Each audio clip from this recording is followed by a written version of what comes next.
Hello guys, back to my channel Uma Pal. তো আজকে আমি চলে এসেছি একটা তোমাদের জন্য ছোট্ট মিনি ব্লগ নিয়ে। তো অনেক দিনের থেকে আমার ছেলের বায়না ছিল যে একটা রেনকোট নেবে, তাই তার বাবার কাছে বায়না করেছিল। তার বাবা অর্ডার করেছিল আজ 3 দিন আগে, আজকে পৌঁছে গেছে। তো আমি আমার ছেলের থেকে অনেক বেশি বেশি করে আনন্দ পাচ্ছি, কেননা যেহেতু আমার ছেলেরই এসছে রেনকোটটা, আর আমার ছেলে তো অনেক বেশি আনন্দ পেয়ে গেছে। দেখো, এটা আমি ছিঁড়ছি এখন, আর ছেলেকে এখনই পরিয়ে দিব।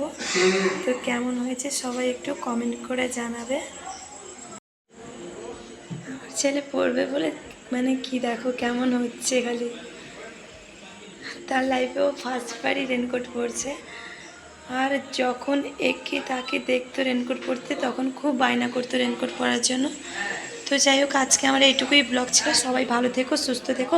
পরের ব্লগে তোমাদের সকলের সঙ্গে তোমাদের সবার সঙ্গে দেখা হচ্ছে।